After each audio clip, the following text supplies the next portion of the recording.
برادر ما که پرسیدن راجع به مجلس ذکر که ذکر میکنن، برادر عزیز و گرامی، یک تعداد افراد و اشخاص نادیده، نادانسته، ناخودآگاه بالای او احادیث که در او آمده حلق و ذکر، حلقه های ذکر، بالای این استدلال میکنن و باز ذکر مفرد و ذکری که اصلا بدعت است در مذهب امام ابو حنیفه رحمت الله تعالی علیه، رفع الصوت بالذکر بدعت، ایرا کنز نوشته میکنه، ایرا مراقی الفلان نوشته میکنه، ایرا هدایه نوشته میکنه، ایرا شرح هدایه ابن همام حنفی در فتح القدیر نوشته میکنه، ایرا ابن عابدین شامی نوشته میکنه، ایرا در مختار نوشته میکنه، ایرا رد المحتار نوشته میکنه، ایرا امام مبسوط سرخسی نوشته میکنه.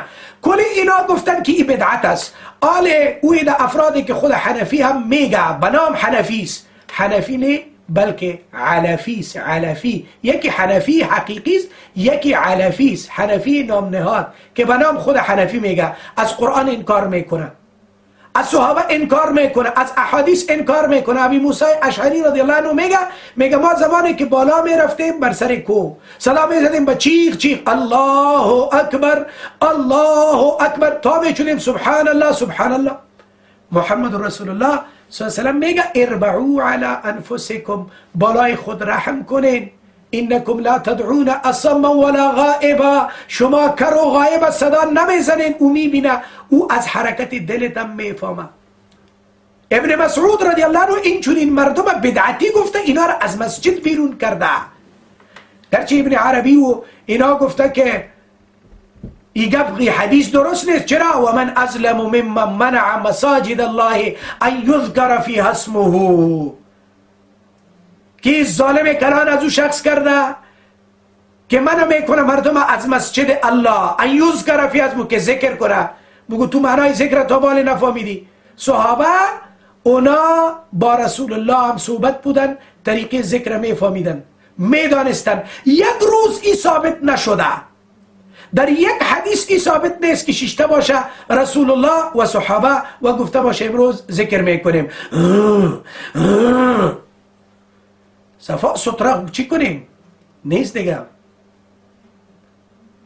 حکومت و نظام و دیگه اگر شنیده باشین 30 میلیون دلار میگن در امریکا یک کسی مسلمان شده و در همین تلویزیون یکی از برادرای ما که برنامه داره ایگب عزوز اسمش نمیگیرم، گفت 30 میلیون به خاطر از اینکه گفتن صوفیست، گفت 30 میلیون برای از اینا بودجه بتین دلار که اینا کار خود کنه. بالای ما مدرسه را بند میکنه، برای از او خانقاه واز میکنه. میفهمه که خسیس از این چیزی جور نمیشه. نه دین از دین شد و نه ورش و نه دورش و منز که دوب شو مزبزبه. این چیز الا الله، مگر الله. چیزی کدام ذکر است؟ صحابه کرده؟ هو باز میگه قرآن نامده هو الله الذي لا اله الا هو. بگو تو تنها هو رو میگیری، هو دیگه هو الذي لا اله الا ایجا خوردی دیگه. ایست که این آیه صحابه عمل کردن یعنی واذکر ربک. قرآن میگه سورة الاعراف واذکر ربک، ذکر پروردگارت کو یاد کو ربت. چی رقم؟ فی نفسک، فی نفسک در دلت، تضرعا بعاجزی و خیفتا به صدای پست با ترس ببخشید، دون الجهر پایین از آواز بلند. کدام است؟ قرآن چی میگه؟ در اینجا تفسیر قرطبی را ببینید. امام قرطبی رحمت الله علیه سخت دشمن مبتدیین است. او در اینجا نوشته میکنه که این بدعت است. یک زمان ما پیش پیر بالا رفته بودم، کتابای از رو میخواستم بگیرم، قصه را براتون کردیم. در مکتبی از او که رفتیم اونجا کتابا را جمع میکردیم، ابو ناظمش میگه ببینین ذکر بالجهر قبول نداره. از اونجا تفسیر قرطبی ماندگی بودم، اون راجل گرفتم، گفتم اینجا نوشته میکنه که بدعت است. باز جواب نداشت. کل خرافات است. برادر عزیز، ذکر الله بلندترین مقام داره، اما با این طریقه مفرد و غیر شرعی که اینا ذکر میکنن یقینا بدعت است، یقینا دور شدن از الله است، رسیدن به الله نیست. او ذکری که به خلاف طریقه رسول الله باشه انسان به الله نمیرسانه. و مثالش براتون میگم. مثالش ایست. یک روز سیدنا علی رضی الله عنه در مصلا در عیدگاه استاد است. شخص آمد نماز میخوانه. نماز خواندن کاری خوب است یا بد؟ بهترین کار است. آمد استاد شد، الله اکبر، صوفی شب دسته بسته کرد نماز میخوانه. سیدنا علی رضی الله عنه برش گفت بشی نماز نخوان. گفت چرا؟ الله به نماز خواندن ما را عذاب میده. گفت نه، نماز کاری خوب است، اما چون که تو خلاف طریقه رسول الله میکنی از این عذاب میده. بل یعذبک بخلاف سنت النبی صلی الله علیه وسلم. تو را خو عذاب از این وجه میده که تو خلاف سنت رسول الله میکنی. تو را از این وجه عذاب نمیده که نماز بخوان، لیکن به طریقه رسول الله. نماز صبح 2 رکعت سنت است، 2 فرض است. یک آدم میگه نه من نماز کاری خوب است، عوض 2 رکعت 4 رکعت میخوانم. اینمی نماز اگر امیر رقم خواند راسن دایرکت به جهنم میره.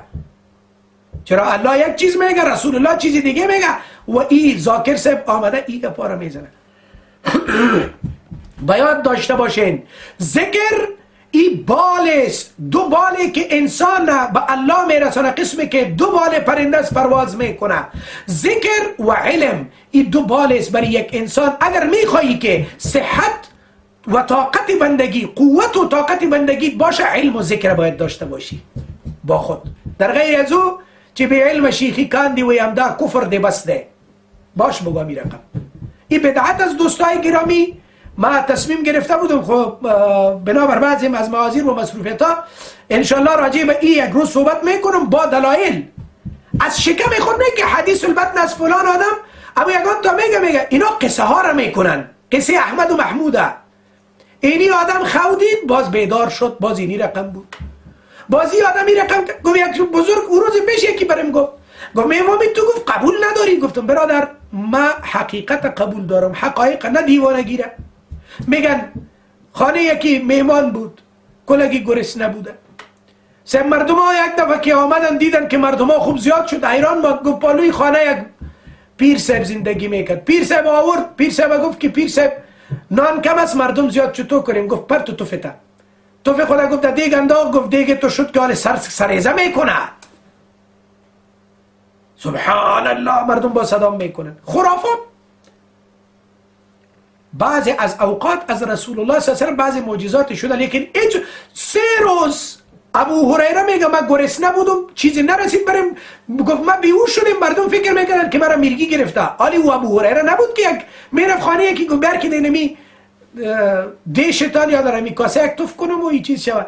مزخرفات، خرافات هستی برادر. این ذکر الله را بکنین به طریقه رسول الله و صحابه. فذکرونی اذکرکم، مرا یاد کنین من شما را الله میگه یاد میکنم. تو مرا یاد کو، من تو را یاد میکنم.